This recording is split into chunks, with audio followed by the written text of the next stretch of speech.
guys, welcome to Eden Aquatics. So guys, இந்த வீடியோவில் நம்ம பார்க்க போகிறது top 3 fishes not in aquarium hobby தான். ஸோ இந்த 3 மீன்களும் அக்வேரியம் ஹாபியில் வந்து எனக்கு கேட்டிங்கன்னா சில பேர் சில கம்மி பேர் தான் இந்த மீனை வந்து அக்வேரியம் ஹாபியில் வச்சுருப்பாங்க. ஆனால் இந்த மீன் அந்த அளவுக்கு கொஞ்சம் டேஞ்சரஸான ஃபிஷஸ் தான் இதுங்கெல்லாம். ஸோ அந்த டாப் 3ல் இருக்க என்னென்ன மீனுன்றதை நம்ம இந்த வீடியோவில் பார்க்க போகிறோம். ஸோ வாங்க கைஸ், வீடியோக்குள்ளே போயிடலாம். முதல்ல நம்ம பார்க்க போகிறது ஜெயண்ட் கேண்டிரூவை பற்றி தான். ஸோ கைஸ், இந்த ஜெயண்ட் கேண்டிரூ பார்த்தீங்கன்னா அமேசான் ரிவரில் தான் இருக்குது. அமேசான் ரிவரில் ரொம்ப மோசமான மீன் கூட்டமாக வேட்டையாடக்கூடிய மீனுன்னு கேட்டிங்கன்னா எல்லாருக்கும் தெரிஞ்சது பிரானா தான். பட்டு ஜெயண்ட் கேண்டிரூவை பற்றி யாருக்கும் அவ்வளோ தெரிய மாட்டேங்குது. இதுங்களும் பயங்கரமான ஒரு மீன் தான், மோசமான ஒரு கூட்டமாக வேட்டையாடக்கூடிய ஒரு மீன் பிரானா மாதிரியே. ஸோ இதுங்களுக்கும் பல் நல்லா ஷார்ப்பாக இருக்கும். ஸோ இதுங்களாலையும் கடித்து அந்த இடத்துல ஒரு ஓட்டையாக போட முடியும் இந்த மீனுங்களால். ஸோ இந்த ஜெயண்ட் கேண்டிரூ வந்து அக்வேரியம் ஹாபியில் ஏன் இல்லைன்னு கேட்டிங்கன்னா இது வந்து ரொம்ப டேஞ்சரஸ். ஸோ நம்ம பிரானா கூட நம்ம டேங்க்கில் எப்படியாவது கையை உள்ளே விட்டால் கூட கடிக்காதுன்ற ஒரு நம்பிக்கை இருக்கும் லைட்டாவாச்சும். பட் ஜெயண்ட் கேண்டிரூஸ்லாம் அப்படி கிடையாது. இதுங்க வந்து ஃபீட் எடுக்கிறதே வேறு மாதிரி இருக்கும். ஸோ நம்ம வீட்டில் யாராவது தப்பி தவறி கையை தண்ணிக்குள்ளே விட்டாங்கன்னு வச்சுக்கோங்களேன், இதை வந்து கையை கடித்து அந்த இடத்துல ஓட்டையை போட்டு நம்மளோட உடம்புக்குள்ளே அப்படியே பூந்துடும். ஸோ இந்த மீன்கள்லாம் பார்த்தீங்கன்னா எப்படி சாப்பிடுன்னு கேட்டிங்கன்னா ஒரு உடம்புல ஒரு ஓட்டையை போட்டு அந்த உடம்புக்குள்ளே பூந்து உள்ளே இருக்க ஆர்கன்ஸை தான் ஃபஸ்ட்டு சாப்பிடுங்க. ஸோ அப்படி தான் இந்த மீன்கள் வந்து சாப்பிடும். ஸோ கிட்டத்தட்ட 1-2 மீன்கள்லாம் கிடையாது, ஒரு கூட்டமே இருக்கும். ஸோ அந்த கூட்டமே வந்து அப்படியே உடம்புல ஓட்டை போட்டு உடம்புக்குள்ளே பூந்துடும்.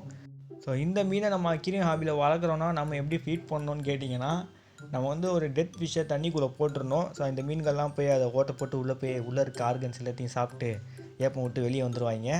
ஸோ இந்த மீன்லாம் வந்து அக்வேரியம் ஹாபியில் இருக்கும்போது தெரியாதவங்க எவனோ கையை உள்ளே விட்டாங்கன்னா நல்லா நறுக்குன்னு ஒரு கடியை வாங்கிடுவான். அதுவும் இல்லாமல் ஃபீடிங்னு வந்துட்டால் ரொம்ப அக்ரெசிவாக இருக்கும். ஸோ இந்த மீனை பற்றி தெரியாதவங்க யாரோ டேங்க்குள்ளே கையை விட்டு இந்த மீனை பிடிக்கணும்னு நினச்சாங்கன்னா அவங்களுக்கு கொஞ்சம் ஆபத்தான விஷயந்தான் இது. ஸோ இது கொஞ்சம் ஒரு ஆபத்தான மீனாக இருக்கிறனால அக்வேரியம் ஹாபியில் இது வந்து அவ்வளோ யாரும் விரும்ப மாட்டாங்க. இதை பார்க்கவும் அசிங்கமாக இருக்கும். ஸோ வாங்க நம்ம அடுத்த மீனை பார்க்க போயிடலாம்.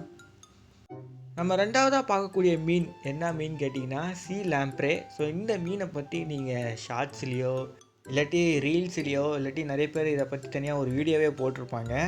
ஸோ இந்த மீனை வந்து சில பேருக்கு தெரிஞ்சிருக்கலாம், சில பேருக்கு தெரிஞ்சிருக்காது. ஸோ தெரியாதவங்க தெரிஞ்சுக்கோங்க. ஸோ வாங்க இந்த வீடியோ பாருங்கள் அப்போது. ஸோ கைஸ், இந்த மீனை வந்து சீ லாம்பேர்னு சொன்னால் கூட இந்த மீனுங்களால் ஃப்ரெஷ் வாட்டருக்கு வர முடியும். ஸோ இந்த மீனுங்களால் ஃப்ரெஷ் வாட்டரில் இருக்க முடியும்.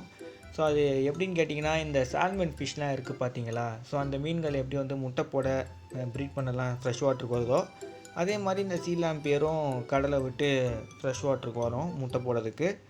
ஸோ இதனால் இந்த மீனால் ஃப்ரெஷ் வாட்டர்லேயும் கூட இருக்க முடியும். ஸோ இந்த மீன் வந்து பார்த்திங்கன்னா அதோட வாயை பார்த்திங்கன்னா கொஞ்சம் டிஃப்ரெண்ட்டாக இருக்கும். அதை வந்து ரவுண்டாக நிறைய பல் குட்டி குட்டியாக உள்ளே இருக்கும். ஸோ அதுக்கு நடுவில் ஒரு நல்ல ஒரு விஷப்பல் மாதிரி ஒன்று உள்ளே இருக்கும். ஸோ இது எப்படின்னு கேட்டிங்கன்னா அந்த ரவுண்டாக குட்டி குட்டியாக சுற்றி இருக்குது பார்த்திங்களா, அந்த பல் வந்து நல்லா பிடிச்சிக்கும். ஸோ பிடிச்சிக்கிட்டு அந்த உள்ளே இருக்க அந்த ஷார்ப்பாக ஒரு பல் இருக்கும். ஸோ அதை வச்சு லைட்டாக கடித்து ரத்தத்தை உறிஞ்சி குடிக்க ஆரம்பிக்கும். ஸோ ஃபிஷ்ஷிலே ஒரு வேம்பியர் ஃபிஷ் அப்படி இருக்கான்னு கேட்டிங்கன்னா இதுதான் இந்த சீ லாம்பியர் தான் நான் ஒரு வேம்பியர் ஃபிஷ்ஷுன்னு சொல்லுவேன். ஸோ இந்த மீன் அக்வேரியம் ஹாபியில் வளர்க்கும் போது யோசிச்சு பாருங்கள், இதுக்கான தண்ணி வந்து சால்ட் வாட்டர் அக்வேரியமில் டேங்க் வச்சு கொடுத்துடலாம், பிரச்சனை கிடையாது. இது டேங்க்கில் இருக்கும்போது சப்போஸ் வீட்டில் டேங்க்கில் வந்து கிளாஸில் அதோட வாயெல்லாம் ஒட்டிகிட்டு இருக்கும்போது யோசிச்சு பாருங்கள், வீட்டில் யாரும் வந்தாங்கன்னா என்னதுடா அது என்ன கருமண்டாதுன்ற மாதிரி இருக்கும். ஸோ அவங்களே பார்த்து பயந்துருவாங்க. அதுக்கப்புறம் அது ஃபீடிங் பார்த்திங்கன்னா நம்ம வந்து பெல்லட்டோ இந்த மாதிரிலாம் போட முடியாது. நம்ம ஒரு உயிரோடு ஒரு பெரிய மீன் எடுத்து வந்து டேங்க்கில் விட்டுருந்தோம். ஸோ இந்த மீன்கள்லாம் போய் அதை கடித்து அதை உடம்புல அது உயிரோடு இருக்கும்போதே ரத்தத்தை குடித்து இதுங்க வந்து பசி அடக்கிக்குங்க. ஸோ இது மீன்கள்கிட்ட மட்டும் இது பண்ணாது, தண்ணியில் இறங்குற மேமல்ஸ்கிட்டையும் இது பண்ணும். மேமல்ஸுன்னு சேர்த்து நம்ம மனுஷங்களையும் சேர்த்து தான் நான் சொல்கிறேன், ஓகேங்களா. ஸோ பாரபட்சம் பார்க்காமலே ரத்தத்தை குடிக்கக்கூடிய இந்த மீன் அக்வேரியம் ஹாபியில் இருக்கும்போது அந்த ஃபிஷ் ஓனர்ஸ்க்கே கொஞ்சம் பயம் இருக்கும் கை உள்ளே விடுறதுக்கு.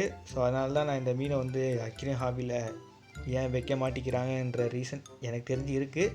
ஸோ இந்த டெரிஃபிக்கான மீன்லாம் வளர்க்கணுன்னு ஆசைப்பட்றவங்க கண்டிப்பாக இந்த மீனை வேணால் அக்வேரியம் ஹாபியில் வச்சுருக்க வாய்ப்பு இருக்குது. ஸோ வாங்க நம்ம அடுத்த மீனை பார்க்க போயிடலாம். ஸோ நம்பர் 3வது இடத்துல இருக்கக்கூடிய மீன் என்னன்னு கேட்டிங்கன்னா அதுதான் எலக்ட்ரிக் ஈல். ஸோ கைஸ், இந்த மீனை வந்து எலக்ட்ரிக் ஈலுன்னு சொன்னால் கூட இந்த மீன்கள் வந்து closely related to catfish. So இதுக்கு வந்து கேட்ஃபிஷ்ஷோட ரிலேட்டிவ் தான். இது வந்து ஈலுன்னு சொன்னால் கூட இதை வந்து கேட்ஃபிஷ்ஷுன்னு சில பேர் சொல்கிறாங்க, என்ன எதுவும் தெரில. ஸோ இதிலே எலக்ட்ரிக் கேட்ஃபிஷ்ஷெலாம் இருக்குது கைஸ். அதுக்கப்புறம் எலக்ட்ரிக் ஸ்டிங்ரேலாம் இருக்குது. ஸோ அதெல்லாம் இருக்குது. ஸோ அதுக்கப்புறம் நமக்கு தெரிஞ்சதெல்லாம் முக்கால்வாசி எலக்ட்ரிக் ஈலை பற்றி தான் நிறைய பேருக்கு தெரிஞ்சிருக்குது. ஏன்னா எலக்ட்ரிக் கேட்ஃபிஷ், எலக்ட்ரிக் ஸ்டிங்ரே பற்றிலாம் யாருக்கும் அவ்வளோ தெரியல. முடிஞ்சால் அதை பற்றி ஒரு வீடியோ தனியாக போடுறேன். ஸோ கைஸ், இந்த ஃபிஷ்ஷை ஏன் அக்வேரியம் ஹாபியில் இல்லைன்ற ரீசன் வந்து ஈஸியாக எல்லாருக்கும் தெரியும். நம்ம மற்ற மீன்கள்லாம் கூட தண்ணிக்குள்ளே கையை விட்டுடலாம், எப்படியாவது தண்ணிக்கு மேலே வச்சு கையை விட்டு ஆட்டம் காட்டிடலாம். ஸோ இந்த மீன் இருக்கிற வரைக்கும் நம்ம டேங்கை தொடர்றதுக்கே நம்மளுக்கு கொஞ்சம் பயமாக தான் இருக்கும். அதுவும் இல்லாமல் கைஸ், இந்த மீனால் கிட்டத்தட்ட எத்தனை அடி இருக்கோ அந்த அளவுக்கு இதால் வோல்டேஜை கொடுக்க முடியும். ஸோ இப்போ இது வந்து ஒரு 2 ஃபீட் இருக்குதுன்னு வச்சுக்கோங்களேன், இந்த எலக்ட்ரிக் கீழே அதால் 200 வோல்டேஜ் வரைக்கும் கொடுக்க முடியும். ஸோ இந்த மீனால் கிட்டத்தட்ட 8 ஃபீட் வரைக்கும் வளர முடியும்னா அப்போ 800 வோல்டேஜ் இருக்கும். சம்டைம்ஸ் அதுக்கு மேலேயும் இருக்கலாம், சொல்ல முடியாது. ஸோ கைஸ், இதுக்கிட்ட வந்து ஸ்பெஷலைஸ்டு ஒரு ஆர்கன் இருக்குது. ஸோ அதுதான் எலக்ட்ரிக் ஆர்கன். ஸோ அதை வச்சு தான் இதுங்க வந்து கரண்ட் ஷாக்கே நம்மளுக்கு கொடுக்குது. ஸோ ஒரு மனுஷனை நிரந்தரமாக தூங்க வைக்கிறதுக்கு 100 to 250 வோல்டேஜே போதும். ஸோ இந்த மீனால் 800 கொடுக்க முடியும்னா யோசிச்சு பாருங்கள். இந்த மீன் 1 ஃபீட்டில் இருக்கும்போதே என்னமா கரண்ட் கொடுக்குன்றத 100 வோல்ட்டு கொடுக்கும். ஸோ அந்த மீன்லாம் அதுக்கு வளர வளர அது இன்க்ரீஸ் ஆகிட்டே இருக்கும் அதோட எலக்ட்ரிசிட்டி பவரு. ஸோ அதனால் இந்த மீன் வந்து அக்வேரியம் ஹாபியில் இருக்கிறது இல்லையோ என்னமோ எனக்கு நான் நினைக்கிறேன். சில பேர் வச்சுருக்கலாம், பட் இந்த மீனை பற்றி நல்லா தெரிஞ்சவங்க இதை வந்து யாரும் கிட்ட போகாத மாதிரி வச்சுருக்கலாம். ஸோ ஓகே கைஸ், இதோட நான் இந்த வீடியோவை என்டர் பண்ணிக்கிறேன். ஸோ இந்த 3 மீனில் நீங்கள் வந்து ஏதாவது ஒரு மீனை பற்றி புதுசாக தெரிஞ்சிருக்கீங்களான்றதை கமெண்ட் பாக்ஸில் சொல்லுங்கள், அதை நான் தெரிஞ்சுக்கிறேன். ஸோ கைஸ், இந்த வீடியோ உங்களுக்கு யூஸ்ஃபுல்லாக இருந்திருக்கும்னு நான் நினைக்கிறேன். So see you in next video. Bye bye guys.